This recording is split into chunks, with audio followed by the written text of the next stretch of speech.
पूर्णमिदं पूर्णात् पूर्णमुदच्यते पूर्णस्य पूर्णमादाय पूर्णमेवावशिष्यते। ओम शांति शांति शांतिः। शंकरं शंकराचार्यं केशवं बादरायणं सूत्रभाष्यकृतौ वन्दे भगवन्तो पुनः पुनः। ईश्वरो गुरुरात्मेति मूर्तिभेदविभागिने व्योमवद्व्याप्तदेहाय दक्षिणामूर्तये नमः। ओम शांति शांति शांतिः। मनोमयोऽयं शारीर ईशो वा प्राणमानसे हृदयस्थितनीयस्त्वे जीवेष्युस्तेन जीवदाः। మనకి ముందు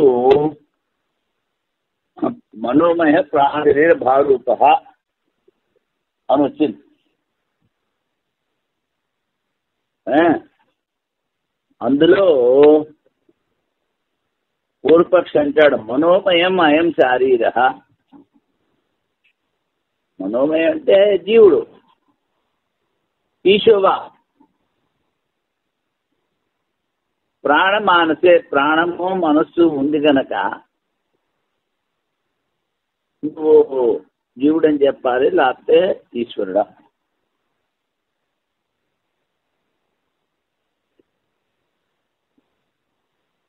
హృదయ స్థితి అని ఇస్తే వాడే సమాధానం చెప్తున్నాడు. హృదయంలో ఈ మనస్సు అనిమా స్వరూపం అని చెప్తారు. జీవేష్యుస్తేన జీవగా, అందుకని ఇక్కడ జీవుడినే చెప్పాలి అంటాడు. యమవాక్యగతం బ్రహ్మ తద్ధితాది అపేక్షతే ప్రాణాది యోగ చిన్యార్థాత్ చింత్యం బ్రహ్మ ప్రసిద్ధితః. సర్వం కలిసం బ్రహ్మ తజ్జలాన్ శాంత ఉపాసీత. ఇది సమవాక్యం. సర్వం కలిసం బ్రహ్మ అన్నతోటి బ్రహ్మ చెప్పారు. అది తద్ధిత ప్రత్యయం అంటారు. తద్ధితాదిరపేక్షతే మైట్ ఇలాంటివి. ప్రాణాది యోగ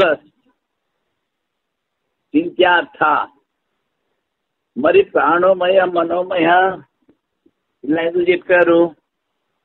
మనోమయ ప్రాణ శరీర భారూపాన్ని అంటే వాడంటాడు ఇది ఉపాసనకి చింత్యార్థం. చింత్యం బ్రహ్మ ప్రసిద్ధత. అందుకని ఇక్కడ బ్రహ్మను చింత చెయ్యాలి. అది దానికి అర్థం.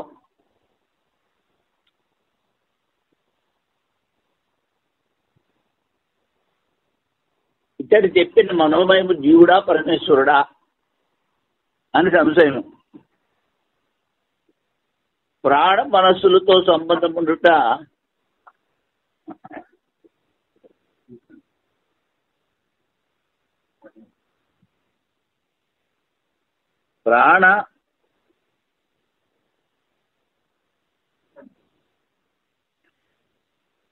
ప్రాణము మనస్సు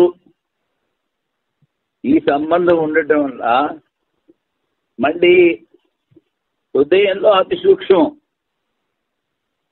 ఇవన్నీ ప్రాణ సంబంధము, మనస్ సంబంధము, హృదయంలో సూక్ష్మ రూపము, ఇవన్నీ జీవుడికే సంభవము. అందుకని మనోమయ ప్రాణ శరీర భారూప అన్న చోట జీవుడినే చెప్పాలి అంటాడు పూర్వపక్షి. అప్పుడు సిద్ధార్థ అంటున్నాడు ఈ తద్ధిత ప్రత్యయం అంటే ఇది మనోమయ పదముతో ఉన్న మైట్ తద్ధిత పదం. తద్ధితం అన్నది సంస్కృతంలో తద్ధిత ప్రత్యయము, తర్వాత కృత్ ప్రత్యయము, సుప్రత్యయము, తింగ్ ప్రత్యయము, ఇలా ప్రత్యయాలు చాలా ఉన్నాయి. అందులో తద్ధిత ప్రత్యయం ఎక్కడ మనోమయమో అన్న చోట. ప్రాణ శరీర పదం బహువ్రీహి సమాసం. ప్రాణం అస్యాస్తి ఇది, ప్రాణం ఉన్నవాడు, శరీరం ఉన్నవాడు అని బహువ్రీహి సమాసం చెప్పాలి. బహువ్రీహి సమాసం అంటే అందులో లంబోదర, లంబము అద్దరం ఉత్తరం నిశ్చసానయ అంటే పెద్ద పట్టు ఉండాలని తీసుకురా అంటారు. ఎవడు గణేశుడు. పీతాంబరం, పీతం అంబరం వేస్తారు విష్ణువు. అలాగే చెప్పేదాన్ని బహువ్రీహి సమాసము అంటారు. ఇక్కడ వచ్చిన ప్రాణమయ అది బహువ్రీహి సమాసం అవ్వటం వల్ల సర్వం కలిదం బ్రహ్మ ముందు ప్రసంగం మొదలుపెట్టారు. సజ్జలాన్ శాంతోపాసీత అది ఇంద్రియాల నిగ్రహించి దాన్ని ఉపాసన చెయ్యి. ఆ ప్రసంగం వాక్యం, ఆ ప్రసంగంలో ఈ వాక్యం వచ్చింది. ఏది మొదలు పెట్టామో దాన్ని చెప్పేటప్పుడు అదే రావాలి. బ్రహ్మను అపేక్షించును. ఈ మనోమయ ప్రాణ శరీరము అన్నది బ్రహ్మను అపేక్షిస్తుంది. ప్రాణమనుల సంబంధం ఉపాసన వరకు చెప్తుంది. మరి ప్రాణమయ మనోమయ, మనోమయ ప్రాణ శరీరో భారూప అని ఎందుకు చెప్పారు అంటే అదే బ్రహ్మని ఉపాసన చేయడానికి గుణా సంబంధం చెప్పారు. అన్ని వేదాంత వాక్యంలో ఉపాస రూపంగా ప్రసిద్ధమైన బ్రహ్మంని గ్రహించడం ఉత్తమము. ఈ వేదాంత వాక్యాలన్నింటిలోనూ ఉపాసన రూపంగా ఏదైతే బ్రహ్మ ప్రసిద్ధమో అదే ఇక్కడ గ్రహించాలి. అందుకనక మనోమయ ప్రాణ శరీర భారూప అన్న చోట బ్రహ్మ ఉపాసన బ్రహ్మనే గ్రహించాలి, జీవుడు కాదు అది చెప్పారు. ఎందులో వైయాసిక న్యాయం ఇది సంక్షేపంగా చెప్పారు. ఇప్పుడు భారతీయ వారు దీన్ని ఇంకొంచెం విపులం చేస్తారు. చాందోగ్య తృతీయాధ్యాయమంతలే శాండిల్య విద్య ఎంతో ఈ విధంగా చెప్పారు. మనోమయ ప్రాణ శరీరో భారూప. ఇతడు జీవుడా ఈశ్వరుడా అని సందేహము. మనస్సుతో సంబంధము జీవునిలో సుసంపాద్యం కనుక జీవుడు అనాలి. మనస్సుతో సంబంధం జీవుడికి చెప్పడం తేలిక. అవును జీవుడు అని అంటాడు పూర్వపక్షి. మనస్సు యొక్క వికారం మనోమయం. మైట్ ముందు చెప్పుకున్నాం, వికారార్థంలో మైట్ ప్రత్యయం అవుతుంది అని. అందుకని మనస్సు యొక్క వికారం మనోమయం. మనో సంబంధము ప్రాణ శరీరం అస్య, ప్రాణ శరీరం అస్య అంటే ప్రాణము శరీరము ఉన్నది ప్రాణ సంబంధము. ఈ రెండు మనోవికారము ప్రాణము శరీరము, ప్రాణమే శరీరంగా ఉన్నది అని చెప్పేవి ఈ రెండు విశేషణాలు ఈశ్వరునిలో సుసంపాద్యం కాదు. ఎందుకని ఈశ్వరుడు చెప్పారు అప్రాణో హ్యమనా శుభ్ర, వానికి ప్రాణం లేదు, మనస్సు లేదు, శుద్ధము అని చెప్పారు.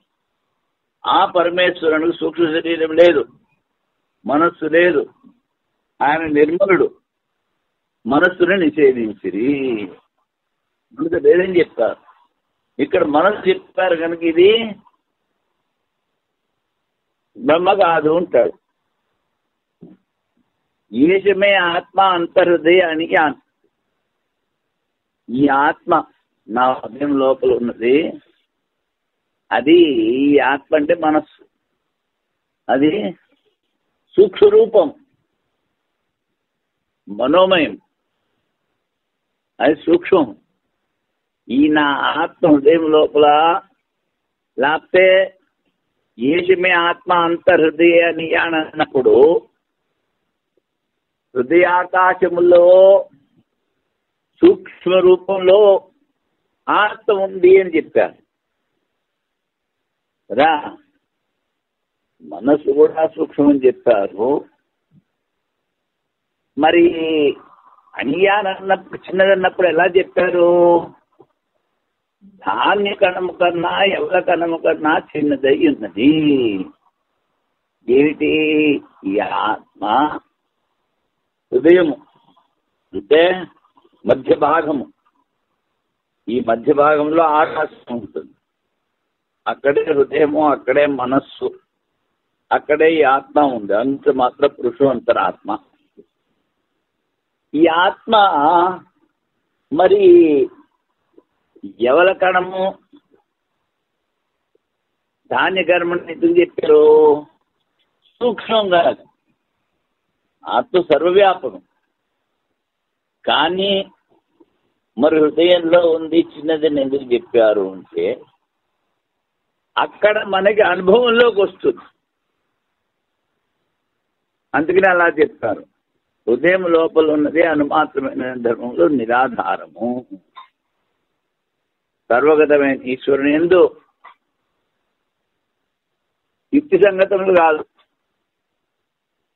ఈశ్వరుడు అంతటా ఉన్నాడు, వాడు హృదయంలోనే ఉన్నాడు, దాన్ని కనుగొంటే చిన్నవాడు అని చెప్పడం కుదరదు ఉంటాడు ఎవడో పూర్వపక్షి. మనోమయము, అందువల్ల మనోమయము జీవుడు. ఇలా పూర్వపక్షి చెప్పిన తర్వాత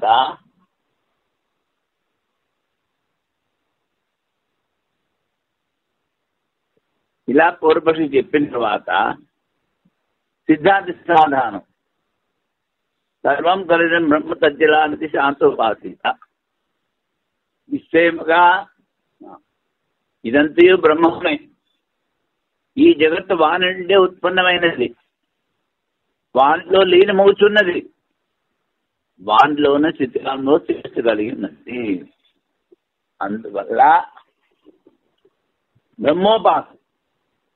బ్రహ్మోపాసకుడు సమాధులు సమధమ ఉపరతి దీక్ష శ్రద్ధ సమాధాన అంతరింద్రియ నిగ్రహం, బాహ్యేంద్ర నిగ్రహం, స్థితిక్ష ఇవన్నీ ఆచరించి ఉపాసించవలేను. బ్రహ్మ ఉపాసన చేయాలనుకున్నవాడు ఈ సమాధులను సమధమాత్రని ఆచరిస్తూ ఆ బ్రహ్మచిత్తను చేయాలి. తమ విధిపరముగా వినవచ్చు బ్రహ్మమునే తర్వాత చెప్పిన మనోమయ శుద్ధి ద్వారా విశేషంగా చెప్పబడింది. ఇప్పుడు సజ్జలాన్ శాస్త్ర ఉపాసీత అన్నది ఆ బ్రహ్మను ఉపాసన చెయ్యండి అన్నది విధి. విధిపరముగా వినవచ్చు బ్రహ్మము. మీరు సమధమాలతో బ్రహ్మను ఉపాసన చెయ్యండి. ఇదే బ్రహ్మాన్ని మనోమయ శుద్ధి ద్వారా విశేషముగా చెప్పబడినది. ఈ బ్రహ్మనే మనోమయము, ప్రాణ శరీరము, భారూపము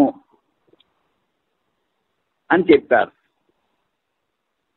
మనోమయ ప్రాణ శరీరము తద్దిత బహువ్రీల ద్వారా విశేషంగా చెప్పింది. మనోమయము అన్నప్పుడు మయట్ అన్నది తద్దిత ప్రత్యయం, అది వ్యాకరణ తెలిసిన వాళ్ళకే తెలుస్తుంది. ప్రాణ శరీరమస్య అనేది బహువ్రీహి సమాసం. ఇది ఆ బ్రహ్మని ఇలా విశేషంగా చెప్పారు. మనోవికారము ప్రాణ సమవాక్యమునకు అర్థం ఎందువల్ల ఇదంతయు బ్రహ్మము దేని నుండి జగదుత్పస్థితి కలుగుతున్నవో ఆ సర్వాత్మందు రాగద్వేష విషయం సంభవం కావు. ఉపాసన కాలంలో శాంతుడిపై ఉండము. బ్రహ్మపరం కనుక విశేషత్వంగా చెప్పిన మనోమయత్వాదులు కూడా బ్రహ్మపరంలో. శాంతంగా ఉండి ఉపాసన చేయమన్నారు కనుక, ఆ తర్వాత దాని గురించే చెప్పారు కనుక ఈ వాక్యం మనోమయ ప్రాణ శరీర భావరూప. అందుకని ఇది కూడా ఉపాసనకి బ్రహ్మపరంగా తీసుకోవాలి. మనోప్రాణ సంబంధం యుక్త కాదని చెప్పి దానికి సమాధానం. మరి బ్రహ్మలు మనస్సు ప్రాణము లేదు కదా అంటే ఇది నిరుపాధిక బ్రహ్మానందం యుక్తియుక్తములు కావు. ఉపాధమైన సోపాధికంగా యుక్తియుక్తందే. ఉపాధి అంటే సాకార సగుణ బ్రహ్మం. గుణాలు ఉన్నాయి, ఆకారం ఉన్నాయి ఆ బ్రహ్మకి. ఆ బ్రహ్మను ఉపాసన చేసేటప్పుడు ఇక్కడ మనోమయము ప్రాణ శరీరము అని చెప్తే, విశేషణాలు చెప్తే ఏమీ పర్వాలేదు. ఉన్నదంతా ఒకటే బ్రహ్మము. ఏదైనా చెప్పు, స్తంభ నుంచి గడ్డిపోదాకా బ్రహ్మం అని చెప్పినప్పుడు వాడికి మనసు ఉంది, ప్రాణం ఉంది అని చెప్తే ఏం తక్కువైంది? ఇక్కడే ఉన్నాడు, ఇంకెక్కడా లేడు అంటే గొడవ అవుతుంది. అందువల్ల అన్ని వేదాంత వాక్యంలో ఏ బ్రహ్మము ప్రసిద్ధమో దానిని ఇచ్చటి కూడా ఉపాసించవలేను. వేదాంత వాక్యంలో జీవుని ఉపాసన చెప్పలేదు. జీవుని ఉపాసిస్తే ఏ విధమైన ఫలితం దొరకదు. మనోమయత్వాది విశేషంగా చెప్పబడినది బ్రహ్మము. ఈ విధంగా భారతీ తీర్థుల వారు ఈ అధికరణ విషయాన్ని ఇంకొంచెం వ్యాఖ్యానం చేసి చెప్పారు. ఇప్పుడు ఈ అధికరణ విషయాన్ని గురించి వేదవ్యాసులు రాసిన సూత్రము, దాని అర్థము, దాని తర్వాత భగవత్పాదులు, శంకర భగవత్పాదులు రాసిన భాష్యం యొక్క సంక్షేపము వింటాం. సర్వత్ర ప్రసిద్ధోపదేశాలు, అంతటా ఆ బ్రహ్మ గురించి ఉపదేశం ప్రసిద్ధము. అంటే పరబ్రహ్మమునే జగత్కారణంగా అన్ని వేదాంత వాక్యంలో ఉపాస్యంగా చెప్పింది. ఉపాస్యం బ్రహ్మం. మరి ఎలా చెప్పారు? జగత్కారణం సజ్జలాంత ఉపాసి. మనోమయత్వాది విశేషంగా బ్రహ్మమే ఉపాస్యము, జీవుడు కాదు. జీవుని ఉపాసన చేస్తే చెప్పు దెబ్బలు తగులుతాయి కదా. నువ్వు ఎవరినైనా బాగా ప్రేమించావు, కొంచెం తేడా వస్తే తిడతాడు, కొడతాడు. అందుకని జీవుణ్ణి మోక్షం గురించి ఉపాసన చేయడు. ప్రేమ రాగంలో ఉపాసన చేస్తాడు. బ్రహ్మలో రాగద్వేషాలు లేవు. ఆ బ్రహ్మను ఉపాసన చేసేవాడిలో కూడాను రాగద్వేషాలు ఉండకూడదు. అందుకని జీవుణ్ణి ఉపాసన చేయడు. అన్ని వేదాంత వాక్యంలో జగత్కారణంగా ప్రసిద్ధించిన బ్రహ్మమునే. సర్వం కలిదం బ్రహ్మ సర్వత్ర అంటే అన్ని వేదాంత వాక్యాల్లో ప్రసిద్ధోపదేశాలు. ఏది? ఆ బ్రహ్మ విశేషంగా ఉపదేశించారు. ఉపక్రమ వాక్యంలో చెప్పి మరల దానినే మనోమయత్వాది విశేషంతో చెప్పినందువల్ల బ్రహ్మమే ఉపాస్యము. ఇక్కడ ఒక మాట గుర్తుంచుకోవాలి. ఇది బ్రహ్మసూత్రం ప్రథమాధ్యాయంలో 2వ పాదం 3వ పాదం ముందు చెప్పారు. ప్రథమాధ్యాయం ప్రథమ పాదంలో స్పష్ట బ్రహ్మలింగ వాక్యాలు, బ్రహ్మ గురించి స్పష్టంగా చెప్పే వాక్యాల గురించి విచారం చేస్తాం. 2, 3లో అస్పష్ట బ్రహ్మలింగ వాక్యాలు అని చెప్పారు. అందుకని మనోమయత్వం, ప్రాణ శరీరము, భారూపము అంటే వెంటనే ఈ జీవుడు కదా, బ్రహ్మకి ఎలా చెప్పారు అని డౌట్ వస్తుంది. అందుకని ఇక్కడ అస్పష్ట బ్రహ్మలింగము అని చెప్పాలి. అది అందుకని విశేష గుణములతో చెప్పినందువల్ల బ్రహ్మమే ఉపాసన. ఇట్లా చెప్పిన నిరాకరణ చెప్తే ప్రకృతి హాని అప్రకృతి ఉపాధేయము అంటే ఏ విషయం జరుగుతోందో దానికి హాని, ఏ విషయం జరగట్లేదో దాన్ని తెచ్చుకోవడం, ఉపాధి అంటే గ్రహించడం అవ్వదు ఉంటాడు. ఎందుకని వాక్య ఉపక్రమంలో సమాధులను విధించను సన్నిహితంగా ఉండడం బ్రహ్మమే ఉపాస్యము. ఉపాస్యం చెప్పారు సజ్జలాన్ శాంత ఉపాధిక అని. అందుకని దానికి దగ్గరగా ఉన్న వాక్యాలు కూడా అదే చెప్తాను. జీవుని సన్నిహితంగా చెప్పలేదు, బ్రహ్మంతో సమానంగా జీవుని చెప్పు శబ్దము లేదు. ఈ జీవుని చెప్పడానికి శబ్దాలు లేవు. మనోమయత్వ ధర్మ విశేషముతో బ్రహ్మ ఉపాసన చెప్పబడింది. అంతయు బ్రహ్మ వికారమే కనుక ముందు ఇప్పుడే చెప్పాను, అంతా బ్రహ్మస్వరూపమే. ఒక గడ్డి తీసుకునేది బ్రహ్మ అంటే కాని చెప్పడానికి వీల్లేదు. అస్థిపాతి ప్రియం అక్కడ ఉంది. నామ రూపాలు నిత్య. ఇది జగత్ కాదు, బ్రహ్మం అంటే ఒప్పుకుని తీరాలి వేదాంతం చదివేవాళ్ళు. అందుకని సర్వము ఆ బ్రహ్మ వికారం, బ్రహ్మ నుంచి ఉత్పత్తి చెందాయి, పరబ్రహ్మ కారణం. ఇవన్నీ కార్యాలు. కారణములో ఉన్నది కార్యములో అనుసూతమవుతుంది. ఉపాదాన కారణం మట్టి, ఆ మట్టే కుండలోకి వస్తుంది. అలాగే జగత్ సృష్టికి ఉపాదాన కారణము బ్రహ్మ, ఆ బ్రహ్మమే మొత్తం జగత్తులోకి వస్తుంది. కనుక నువ్వు మనస్సును ఇంకోటను అంతా బ్రహ్మమే, సర్వం బ్రహ్మమయం. అది అందుకని వివక్షిత గుణోపపత్తేశ్చ. వివక్షితము అంటే చెప్పదలుచుకున్న గుణాలు, అవి కూడా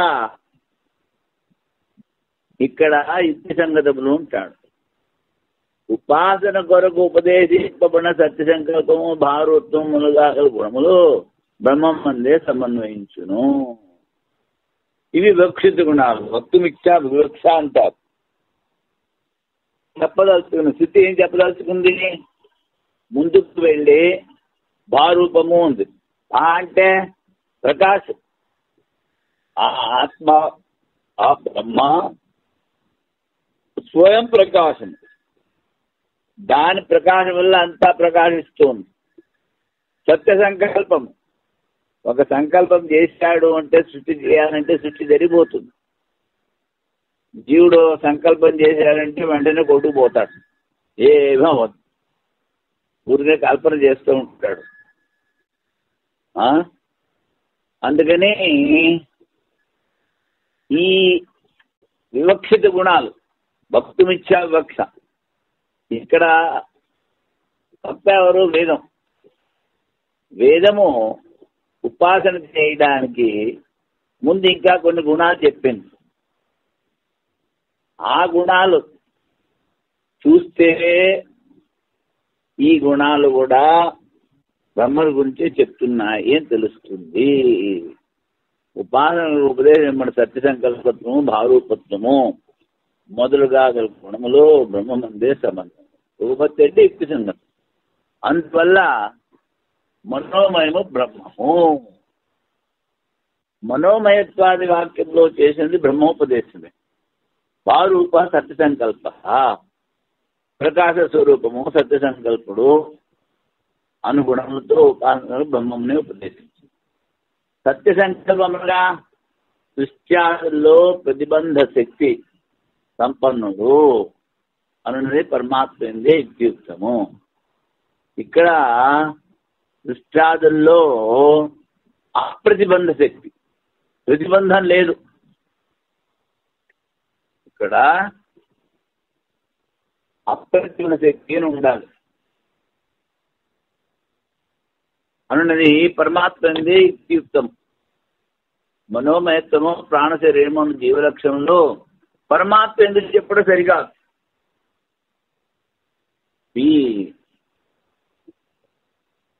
అని మనోమయత్వ లక్షణములు పరమాత్మ చెప్పడం సరికాదని అట్లా సరికాదు అని మళ్ళీ వాడు పూర్వపక్షం అంటున్నాడు. ఈ మనోమయత్వ ధర్మాలు పరమాత్మ చెప్పడానికి వీలు లేదు అంటే మనోమయత్వాది లక్షణం జీవుని అసాధారణ ధర్మమైనను సత్య సంకల్పాలు బ్రహ్మను చెప్పే హేతువుల ద్వారా సత్య సంకల్పుడు సర్వాత్మకత్వము బ్రహ్మమునే మనోమయత్వాల ద్వారా చెప్పవలేదు. ముందు సత్య సంకల్పం చెప్పాడు, సారూపం చెప్పాడు, సర్వాత్మని చెప్పాడు.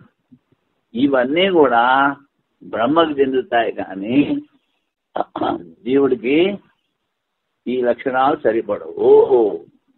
అందరిలో సమానమైన చైతన్య స్వరూపుని జీవుడు అంటూ సంభవం కాదు. వాడి శరీరంలో వాడు ఉంటాడు, అందరి శరీరంలో వాడు.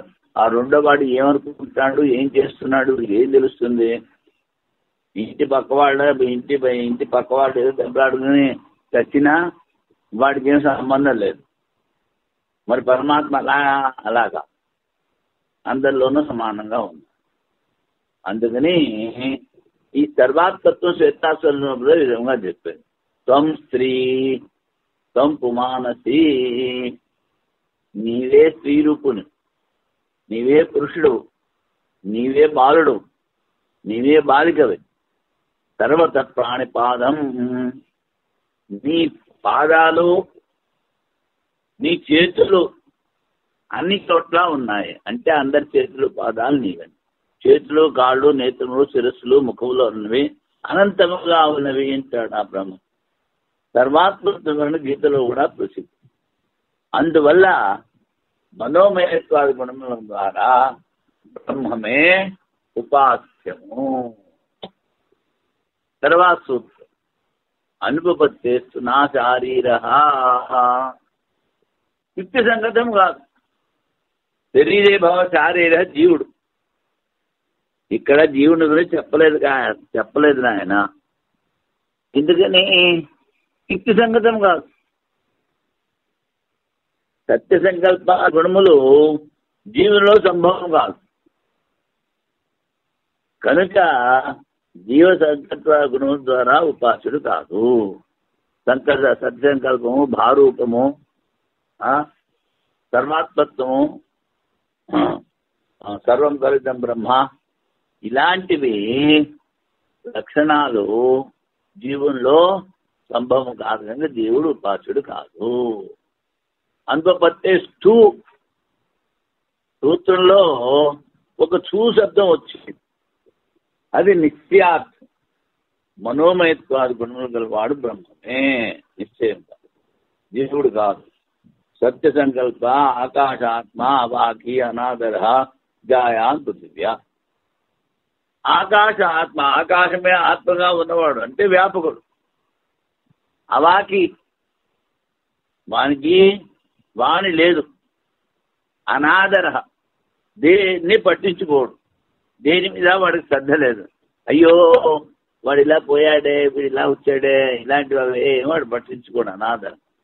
జాయాన్ పృథివ్యా, ఆ పరమాత్మ పృథివీ కన్నా చాలా పెద్దవాడు. సత్య సంకల్పుడు, ఆకాశంలో సమాన స్వరూపం గలవాడు. పరమాత్మ ఇంద్రియరహితుడు, ఆగ్రహరహితుడు, కోరికలు లేనివాడు, పృథివీ కన్నా శ్రేష్ఠుడు. ఈ గుణములు జీవనంలో సంభవం కాదు. మనోమయత్వాదం బ్రహ్మకే చెప్పింది. మళ్ళీ ఇంకో సూత్రం, కర్మకర్త ఉపదేశాచ. కర్మ కర్త, కర్త వేరు, చేయబడే కర్మ వేరు. ఇక్కడ ఆ రెండు ఉపదేశాలు ఉన్నాయి కనుక జీవుడు కాదు బ్రహ్మమే అంటాడు. ఎలాగా? ఏతమిత ప్రేత్యభిసంభవితాస్మి.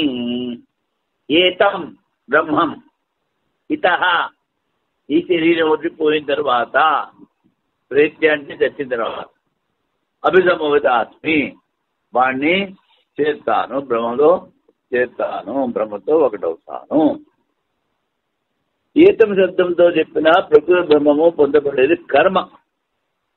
దేన్ని పొందుతావు? బ్రహ్మ. కర్మ. అభిసంభవతాస్మి పొందేటువంటి వాడు కర్త. నేను బ్రహ్మని పొందుతాను. అందుకని మనోమయత్వాలతో బ్రహ్మమే ఉపాసము, జీవుడు కాదు. కర్మకర్తలు వేదోపదేశం వల్ల ఉపాసన జీవుడు కాదు. ఏతమిత ప్రీతి అభిసంభవితాస్మి. ఏతం పదం ద్వారా మనోమయత్వాది ఉపాస్య గుణముల ద్వారా బ్రహ్మము కర్మముగా చెప్పబడింది. అభిసంభవితాస్మి అనగా పొందుతాను అని జీవుని కర్తగా చెప్తుంది. తర్వాత శబ్ద విశేషాత్. శబ్దం ఇక్కడ వేదవాక్యం, విశేష శబ్దం చెప్పారు అంటాడు. ఏమిటది? అంతరాత్మన్ పురుషో హిరణ్మయ. అంతరాత్మన్ పురుషో హిరణ్మయ. పురుష ఈ ప్రథమా విభక్తి, అంతరాత్మన్ ఈ సప్తమి. కనుక పరమాత్మలను చెప్పు సప్తమి విభక్తి మరియు ప్రథమా విభక్తి శబ్దమునకు భేదం ఉండటం వలన, ఒకటి సప్తమి విభక్తి రామునిలో అంటే సప్తమి, రాముడు అంటే ప్రథమ, రెండిటికి భేదం ఉంది. అందుకని శబ్ద భేదం, ప్రాతిపదిక పిండం భేదం కాదు, శబ్ద భేదం. జీవుడు పాశుడు కాదు. అంతరాత్మ సప్తమే, పురుష ప్రథమ. శబ్ద భేదం వల్ల కూడా జీవుని కన్నా భిన్నము మనోమయత్వాల పరమాత్మనే. ప్రకరణంలోనే వేరే స్థితిలో అంతరాత్మ పురుషో హిరణ్మయ. ఇప్పుడు లోపల ఉన్నటువంటి పరమాత్మ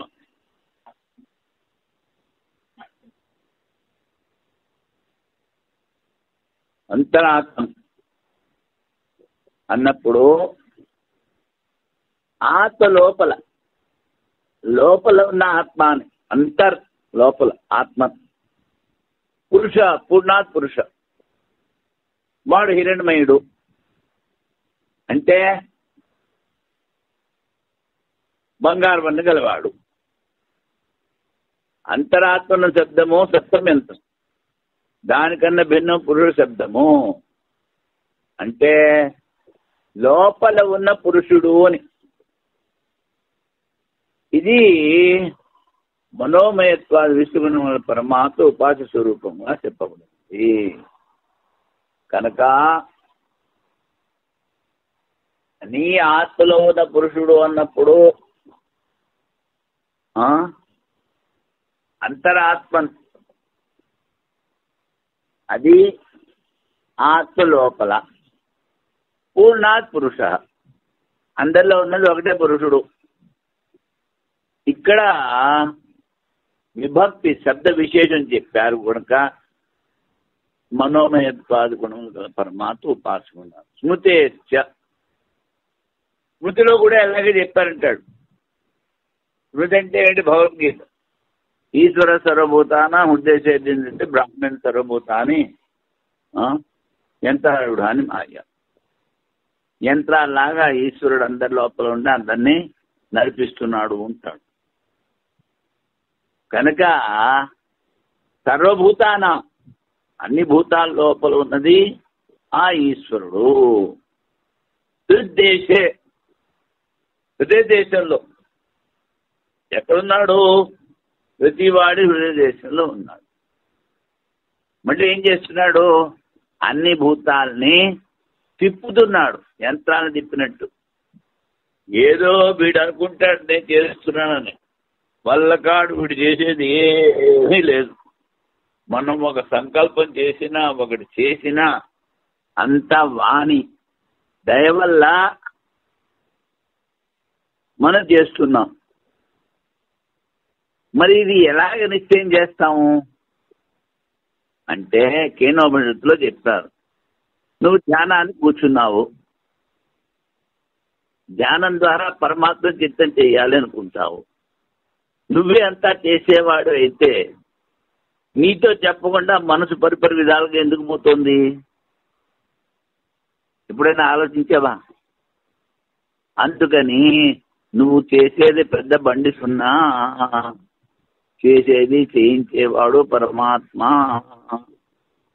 ఈశ్వర స్వరభూతాన ఉద్దేశం చేస్తుంది. ఈ గీతావాక్యంలో భేద స్మరణం వల్ల జీవుడు పాసుడు కాదు. భేదం జీవుని లోపల ఆ కారణ పరమాత్మ ఉన్నాడు, వాడు నడిపిస్తున్నాడు. జీవుడు చేసేది ఏమీ లేదు.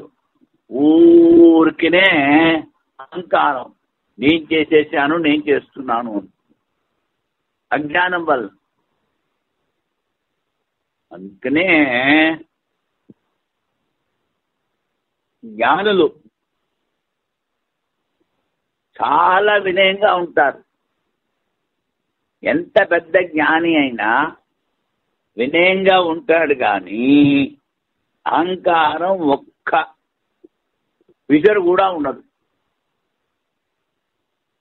కృష్ణుణ్ణి అశ్వమేధ యాగంలో ప్రథమ పూజ చేసి అందరికన్నా పెద్దవాడు ఉన్నారు.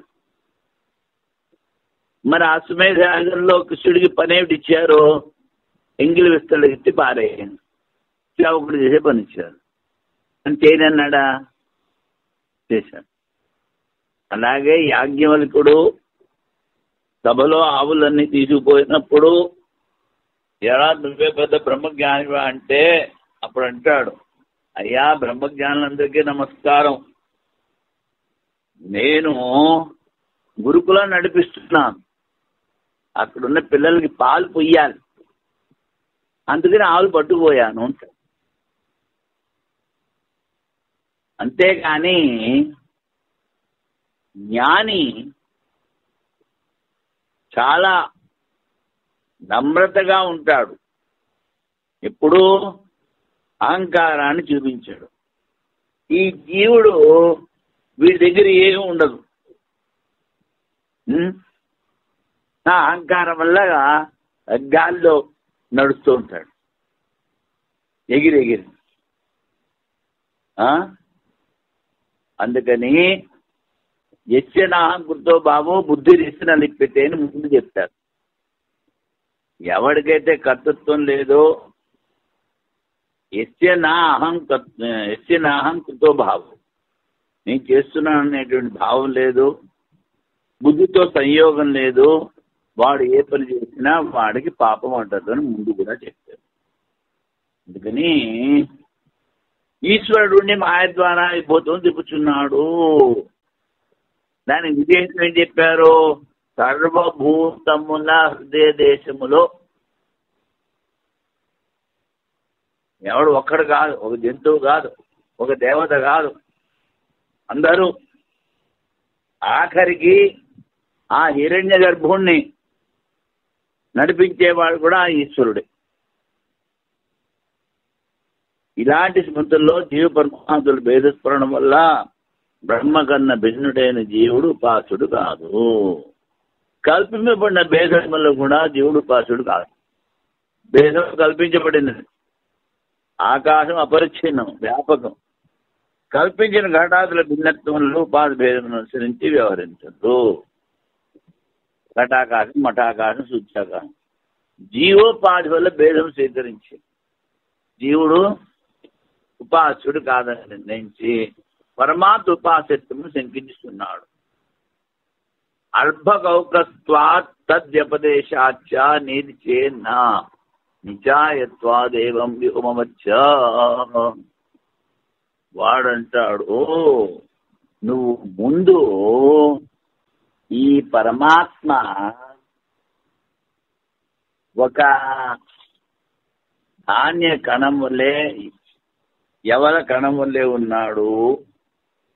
మళ్ళీ చిన్న దేశం హృదయంలో ఉపాసన చెయ్యాలి అని చెప్పాం. అర్భగౌకస్వాన్ ఇది బ్రహ్మ కాదు అంటే నిత్యాయత్వాదేవం వ్యోమవచ్చ. నాయన అక్కడ ధ్యానం చేసి అక్కడే అనుభవం పొందాలని చెప్పారు గనక ఇది బ్రహ్మోపదేశం. అర్భగౌకస్వాన్ అల్పస్థానంలో ఉండటం వలన శృతి స్వశబ్దం ద్వారా అనియాన్ని చెప్పడం వల్ల జీవుడే ఉపాసుడు అంటాడు. అర్భగౌకస్వం అంటే చాలా చిన్న స్థానంలో ఉపాసన చేయమని చెప్పారు. పరమాత్మ ఇది చేత్ ఏవం అర్భగౌకము మరియు అనియత్వము మొదలగు విశేషమైన రూపులు చెప్పిందిన జీవుడనిన సరికాదు. నిత్యాయత్వ ఆ పరమాత్మని సాక్షాత్కరించుకోవాలి హృదయ దేశంలో. ఎక్కడ చేస్తావు? నువ్వు ఇక్కడ కూర్చుంటే, రూమ్ లో కూర్చుంటే పరమాత్మ స్టేషన్లో ఉన్నాడని చేస్తావా? ఆకాశంలో ఉన్నాడని ధ్యానం చేస్తావా? లేకపోతే హిమాలయాల్లో ఉన్నాడని ధ్యానం చేస్తావా? నువ్వు ఎక్కడ కూర్చుంటే అక్కడే నీ హృదయ దేశంలో పరమాత్మ ఉన్నాడు, చైతన్యం ఉంది, అదే బ్రహ్మ అని ఉపాసన చేస్తావు. అందుకని పరమాత్మని సాక్షాత్కరించుకోవడానికని చిన్న ప్రదేశం చెప్పారు. కానీ వ్యోమవచ్చ సర్వవ్యాపకమైన ఆకాశమును సూచ్యాకాశం సూదిలో ఉన్న ఆకాశము ఉంటారు. అందుకని బ్రహ్మ అనియత్వమును ఉపదేశించేది. సూక్ష్మాతి సూక్ష్మము, తర్వాత పెద్దదానికన్నా పెద్దది. శృతి స్వశబ్దంతో అల్పస్థానంలో ఉన్న ఆత్మను అనియాన్ని ఉపదేశించడం వలన జీవుడే ఉపాస్యుడు అనినా సరికాదు. అల్పస్థానంలో ఉన్నను పరమాత్మయే ఉపాస్యుడు. పరమాత్మ సర్వవ్యాపకమైనప్పుడు అన్ని చోట్ల ఉంటాడు. నువ్వు ఎక్కడ ఉపాసన చేస్తే అక్కడ ప్రకటన అవుతాడు. సూర్యుడు నాకాను సూచ్యాకాశం వ్యాపకమైన అనియస్తోపదేశము ఉపాధి సంసర్గం వల్ల బ్రహ్మోపదేశమే. మరి ఇది చిన్నవాడని ఎందుకు చెప్పారు? సూక్ష్మాది సూక్ష్మ చెప్పారు ఉపాధి సంబంధం వల్ల. అల్పస్థానం దేని కలదో అది దాని భావము అన్వకల్పత్వం. ఏషమే ఆత్మ అంతర్హృదయే, ఈ నా ఆత్మ హృదయ దేశంలో ఉంది. అనియాన్ విహేర్వా యవాద్వా, అది చాలా సూక్ష్మం. ధాన్య కణము ఎవల కణము వడ్ల గింజ కంటేను యవ బీజం కంటేను సూక్ష్మమైనది. శృతి స్వశబ్దము ద్వారా సూక్ష్మదేశోపదేశము చెప్పాను. ఆరాగ్రమాతో జీవా ఇహ ఉపాస్యత్వేన ఉపదిశ్యతే. ఆరాగ్రమం అంటే అంటే పూర్వకాలంలో జట్కాలు ఉండేది, అంటే గుర్రబండి. ఆ గుర్రం బండి తోలేవాడి చేతిలో ఒక కర్ర, ఆ కర్రకి ముందు ఒక పల్చటి చర్మం తాడులా ఉంటుంది, కొడుతూ ఉంటాడు. అప్పుడు వినకపోతే ఆ కర్రకి ముందు సూది ఉంటుంది, ఆ సూదితో గుచ్చుతాడు. ఆ సూది మొనని ఆరాగ్రము అంటారు. ఆరాగ్రమాత్మ జీవ ఉపాస్యత్వేన ఉపదిశ్యతే. ఆరాగ్రమాత్మనిన ఇనప చీల యొక్క గుర్రపు బండి తోలువాన చేతిలో ఉన్న కర్ర మొదలు ఎందుండి ఇనుప చీల చివరి భాగము. మంత్రం ఉందో ఆరాగ్రమాత్రం అంది. ఆరాగ్రమాత్రంగా జీవుని ఉపదేశించింది సూక్ష్మం. సర్వవ్యాపకమైన పరమాత్మ ఉపదేశించలేదు. సర్వవ్యాప్తం పరమాత్మ ఉపదేశించలేదంటే అలా అంటాం కదా, సరికాదురా బాబు. హృదయ దేశంలో సాక్షాత్కరించును కనుక అర్భగోపస్తము అని ఇష్టపడంతో చెప్పు. హృదయ దేశంలోనే నువ్వు సాక్షాత్కరించుకుంటావు. అందుకని ఏ విధంగా సాలగ్రామశిల్లో విష్ణు దృష్టి ఉంచి పూజించేదరో సర్వవ్యాపకుడైన హృదయంలో ఉపాసించిన ప్రసన్నుడుగును. కనుక అనియస్వాది గుణోపదేశం విరుద్ధము కాదు. వాణి సర్వవ్యాపకత్వం హాని కలగదు. రాజు మొత్తం రాజ్యానికి అధికారి. ఎక్కడైనా ఉండొచ్చు, కోటలో ఉండొచ్చు, ఒక పట్టణంలో ఉండొచ్చు, అడవిలోకి వెళ్ళొచ్చు, ఎక్కడికైనా వెళ్ళొచ్చు. ఎక్కడున్నా వాడు రాజే. అదేవిధంగా ఈ పరమాత్మ ఎంత చిన్న దేశంలో ఉన్నా పరమాత్మే. సర్వవ్యాపకుడైన హృదయంలో ప్రసన్నం కనుక అనియస్వాది గుణోపదేశం విరుద్ధం కాదు. అందువల్ల సర్వవ్యాపకత్వం హాని కలగదు. ఆకాశం వల్లే సంభవం కనుక సర్వవ్యాపకమైన ఆకాశం, సూర్యులో ఉన్న ఆకాశము, కుండలో ఉన్న ఆకాశం వల్లే సూక్ష్మదేశంలో చెప్పిన విధంగా ఉపాసన చేసి సాక్షాత్కరించే ఉద్దేశంతో అద్భుతము అనియస్తము చెప్పి పరమార్థ దృష్టితో కాదు. పరమార్థ దృష్టితో చెప్పలేదు, వ్యవహారిక దృష్టితో ఉపాసన గురించి చెప్పారు. పరబ్రహ్మం సర్వవ్యాపకుడైన అన్ని ప్రాణుల హృదయంలో సంబంధం ఉండటం వల్ల ఆ ప్రాణుల సుఖ దుఃఖములు బ్రహ్మ కూడా కలుగును. అన్నిటికీ అందరితోనూ సంబంధం, అన్ని చోట్ల ఉన్నాడు కనుక, సంసర్గం ఉంది కనుక ఆ బ్రహ్మకి ఈ ప్రాణ దుఃఖాలని వాడికి పోతాయి అంటాడు. సంభోగ ప్రాప్తిర్చేన్న వైశేష్యాత్. సంభోగం అంటే జీవుల సుఖ దుఃఖాలన్నీ ఆ బ్రహ్మకు ప్రాప్తిస్తాయంటే కాదు, విశేషం ఉంది. సంభోగ ప్రాప్తి పరమాత్మ సర్వగతుడు. విశేష చైతన్యం వలన సర్వప్రాణ సుఖ దుఃఖముల సంస్పర్శ వారికి కలుగును.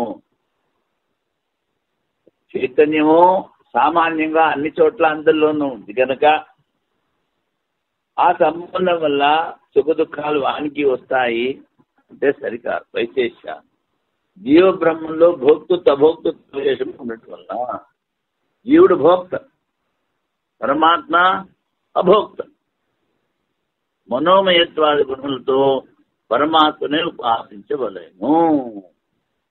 పరమాత్మ సర్వవ్యాపకమైన చైతన్య స్వరూపుడు వలన జీవుడే సుఖ దుఃఖం అనుభవించనైనా సరికాదు. జీవుడు భోక్త, పరమేశ్వరుడు భోక్త కాదు.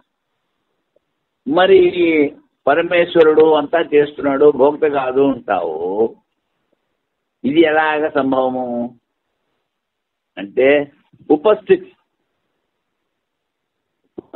ద్వారా ఆయన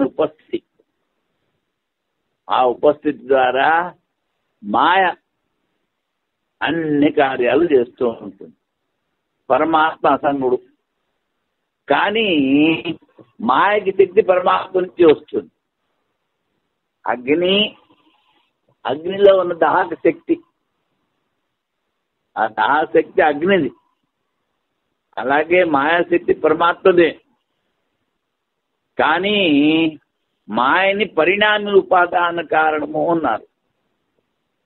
మాయ మారుతూ ఉంటుంది. పరమాత్మని వివిధ ఉపాదాన కారణము అన్నారు. పరమాత్మ మారడు. అందుకని ఇది పదం కొంచెం తప్పైంది, ఇది వివృతం కాదు, ఇది ఇంకోటి పదం తర్వాత చూసి చెప్తాను. పరిణామి ఉపాదాన కారణము మాయ, పరమాత్మ మారడు. అది ఆకాశంలో బ్రహ్మ వ్యాపకుడే అన్ని జీవుల హృదయాలతో ఉండటం వలన జీవునలే బ్రహ్మ అందరి సుఖ దుఃఖంలో అనుభవించిన అట్లా సరికాదు. జీవుని ఎందుకు భోక్తృత్వము బ్రహ్మ ఎందు లేదు. జీవుని భోగం ద్వారా పరమాత్మకు సుఖ దుఃఖములు ఉండవు. నాణ్యతో సిద్రష్ట ఆ పరమాత్మ కన్నా వేరొకడు లేడు చూసేవాడు. తత్తమసి జీవ బ్రహ్మలు ఏకత్వం చెప్పారు. జీవుని దుఃఖం బ్రహ్మ కలుగునని చెప్పుట వీలు లేదు. మిథ్యా జ్ఞానం ద్వారా కల్పింపబడిన సుఖ దుఃఖములు జ్ఞానమునకు విషయమైన బ్రహ్మమందు లేవు. బ్రహ్మ జ్ఞానానికి విషయం, జ్ఞానం బోధ అనుభవం. ఏ చైతన్యాన్ని అనుభవిస్తున్నావో అది బ్రహ్మ. అందులో ఈ సుఖ దుఃఖాలు లేవు. అజ్ఞానులకు ఆకాశంలో మలినత్వము బోధించిన మూకుడు వల్లే కనిపించను కానీ ఆరోపించను వాస్తవంగా ఆ ధర్మములతో ఆకాశం సంబంధం లేదు. మిథ్యాజ్ఞానం ద్వారా కల్పింపబడిన భోగములు కానీ వాని గంధలేశం కానీ ఈశ్వరుని ఎందుకు కల్పింప శక్యం కాదు. వివృత కాదు, వివర్త ఉపాదాన కారణం. వివర్తం అంటారు అంటే అధిష్టానం మారదు, అజ్ఞానం వల్ల ఇంకో దానిలా కనిపిస్తుంది. అది అధిష్టానం అంటే ఇక్కడ పరమాత్మ. ఆ మాయ వల్ల అజ్ఞానం వల్ల ఇదంతా జరుగుతుంది. అందుకనే కల్పితము అన్నారు. ఈ మనోమయత్వాది గుణముల ద్వారా ఈశ్వరుడే ఉపాస్యుడు. ఓం పూర్ణమద పూర్ణమిదం పూర్ణాత్ పూర్ణముదచ్యతే పూర్ణస్య పూర్ణమాదాయ పూర్ణమేవావశిష్యతే. ఓం శాంతి శాంతి శాంతి.